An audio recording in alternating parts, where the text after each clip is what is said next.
नमस्कार, आप देख रहे हैं 4 PM और मैं हूं आपके साथ सिमरन। दोस्तों, बजट के हिसाब से एशिया का सबसे बड़ी महापालिका मुंबई के चुनाव में रातों रात गेम पलट गया है। गोदी मीडिया भले से ही बीजेपी और देवेंद्र फडणवीस की तारीफों के पुल बांध रही है, लेकिन सच है कि बीएमसी में कोई बड़ा कमाल देवेंद्र फडणवीस नहीं कर पाए हैं। बीजेपी को पिछले चुनाव से सिर्फ और सिर्फ 7 सीटें ज्यादा मिली है, जबकि बहुमत से सिर्फ 4 सीटें ज्यादा हैं। और जो सबसे चौंकाने वाला खेल शिंदे का है। बीएमसी का मेयर कौन होगा, ये फडणवीस नहीं बल्कि शिंदे तय करने वाले हैं। ऐसे में ये देवेंद्र फडणवीस के लिए ना सिर्फ जोर का झटका है, बल्कि वो एक बार फिर से फडणवीस बुरा फंस गए हैं। कैसे देवेंद्र फडणवीस बीएमसी का फाइनल रिजल्ट के बाद बुरी तरीके से फंसे हैं, सब कुछ आपको अपनी इस रिपोर्ट में बताऊंगी। दोस्तों, ये बात सच है कि महाराष्ट्र के महापालिका के चुनाव में बीजेपी और खास के देवेंद्र फडणवीस की अगुवाई में जोरदार प्रदर्शन किया है, लेकिन बीएमसी के चुनाव में देवेंद्र फडणवीस को जीतने के बाद भी जोर का झटका लगा है।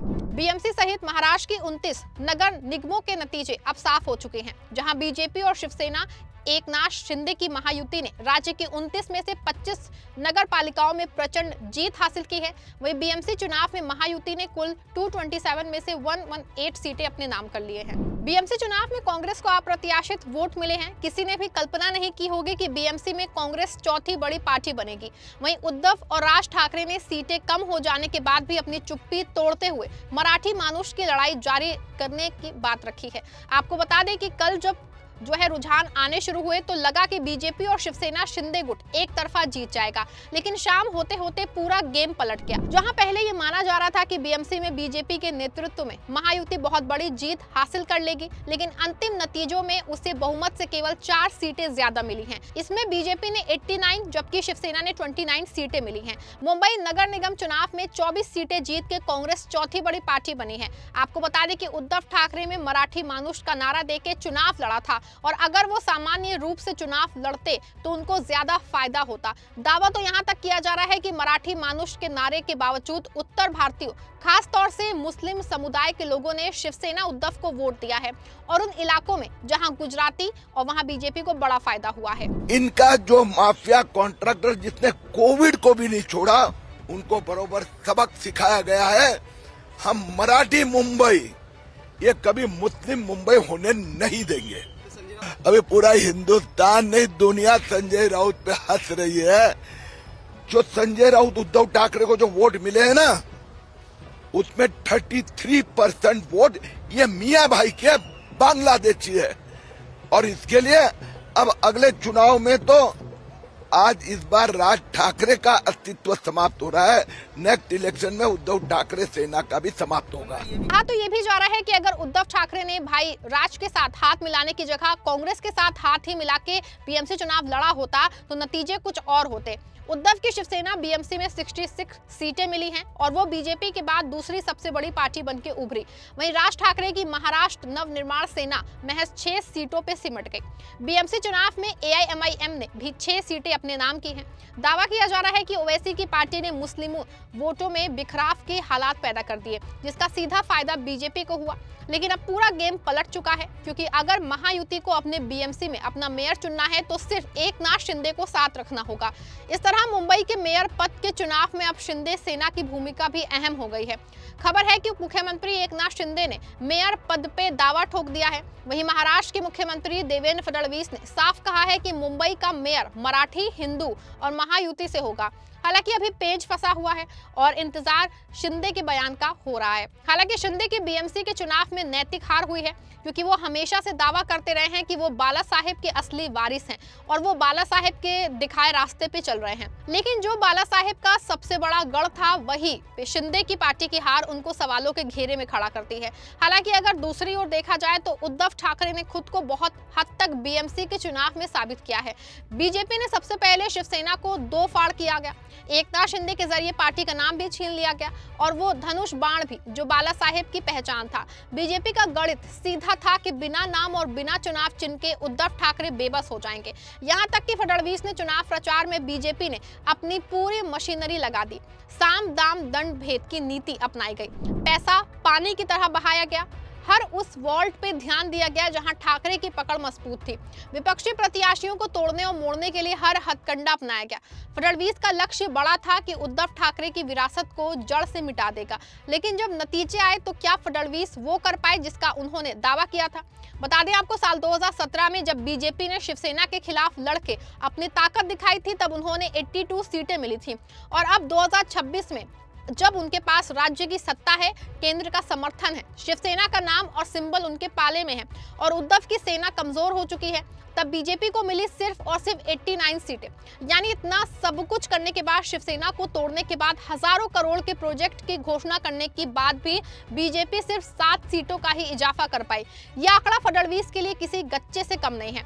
क्या ये बड़ी जीत है या फिर ये उद्धव ठाकरे की उस मशाल की ताकत है जिसने बीजेपी के रथ की रफ्तार रोक दी? बिना किसी बड़े संसाधन के, बिना सरकारी तंत्र के, उद्धव ठाकरे ने बीजेपी की उसको कड़ी टक्कर दी। जहां शिंदे गुट सिर्फ कुछ सीटों पे सिमट गई, वहीं उद्धव की मशाल पूरी मुंबई में जलती रही। फडणवीस ने सोचा था कि वो विरासत मिटा देंगे, लेकिन उन्होंने शायद ये नहीं सोचा था कि विरासत ईंट पत्थर की इमारतों में नहीं, मुंबईकर के खून में होती है। राजनीतिक विश्लेषकों का मानना है कि वोटों का बंटवारा ही बीजेपी की सबसे बड़ी जीत का कारण बना। अगर कांग्रेस, एनसीपी, शरद पवार और शिवसेना यूबीटी एक साथ होते तो मुस्लिम और उत्तर भारतीय वोटों का ध्रुवीकरण नहीं होता। उस स्थिति में उद्धव ठाकरे न केवल अपनी सीटें बढ़ाते बल्कि बीएमसी पे फिर से ठाकरे परिवार का भगवा शान से लहरा रहा होता। बीजेपी की रणनीति यही थी कि विपक्ष को बिखरा हुआ रखा जाए, लेकिन अलग लड़ने के बावजूद उद्धव ने जो प्रदर्शन किया उसने साबित कर दिया है कि वो आज भी महाराष्ट्र की राजनीति के सबसे बड़े क्रैश टेस्ट को पास कर चुके हैं। ऐसे में साफ है कि उद्धव ठाकरे ने हार कर भी एक बड़ी लड़ाई जीत ली है। उन्होंने साबित कर दिया है कि उन्हें खत्म करना नामुमकिन है। ये चुनाव जो है वो बीजेपी के लिए एक चेतावनी है और उद्धव के लिए एक नई शुरुआत। संजय राउत का मानना है कि कुछ जयचंदों की वजह से उनकी बीएमसी में सीटें कमाई हैं, वरना मेयर उन्हीं का होता। बात ऐसे एमएनएस के जोर की बात छोड़ दीजिए। हम सभी ने कोशिश की कि एमएनएस की भी सीटें बढ़े। एमएनएस को 6 सीटें मिले, उनके बहुत सी सीटें बहुत कम मार्जिन से हार गए। शिवसेना की लगभग 12-13 सीटें ऐसी है जो हम बहुत ही स्लाइट मार्जिन या 50-100 वोट से हार गए थे। अगर हम जीत जाते तो आज जो आपको पिक्चर दिख रहा है मुंबई में वो नहीं दिखता। फिर भी बीजेपी और शिंदे के पास सिर्फ 4 का बहुमत है और लगभग 105 कॉरपोरेटर्स अपोजिशन में है। ये बहुत बड़ी ताकत है। वो जो महानगर पालिका का जो सदन है, ये अपोजिशन की ताकत सबसे बड़ी है। तो हम आपको मुंबई अडानी के जेब में नहीं डालने देंगे। या ठेकेदारों का राज आप लाना चाहते हो यहाँ, तो हम नहीं लाने देंगे। 100 से ज्यादा हमारे जो पार्षद है वो आपको हर मोड़ पर रोकेंगे जब ऐसा काम आप करेंगे। बहुत बड़ी ताकत है। ठीक है, मेयर नहीं, लेकिन हमारे पार्टी में कुछ जयचंद थे। अगर वो जयचंद नहीं पैदा होते तो भारतीय जनता पार्टी के 100 पुरखों की भी यहाँ तादाद आती, तो भी यहाँ मुंबई में बीजेपी का मेयर नहीं बन सकता था। इसी तरह से कोशिश की जाएगी आपकी पार्टी का मेयर बने जो नहीं, हम अभी कुछ नहीं करेंगे। जोड़ तोड़ पर हमारा विश्वास नहीं है, लेकिन हमारे पास बहुत बड़ा आंकड़ा है, बहुत बड़ी संख्या है। अपोजिशन के पास एक ऐसा आंकड़ा है, हम कभी भी तख्तापलट कर सकते हैं, लेकिन हम डेमोक्रेसी का आदर करते हैं, लोकतंत्र का आदर करते हैं। कैलकुलेशन कहाँ नहीं, हमारे 10 या 12 से ज़्यादा जो हमारी सीटें हैं वो बहुत कम मार्जिन से हार गए। इसलिए हार गए कि जिस तरह का मतदान, जब चुनाव के दिन जिस तरह का माहौल था, लोगों के नाम कट गए, ईवीएम मशीन बंद पड़ गई, ये हो गया, उससे लोगों में थोड़ा सा हमारा वोटिंग परसेंटेज कम हो गया। नहीं तो हम जरूर जीत जाते। दोस्तों, आपको क्या लगता है, क्या उद्धव ठाकरे को गठबंधन के साथ डरना चाहिए था और क्या देवेंद्र फडणवीस वाकई मुंबई के मन को पढ़ने में चूक गए?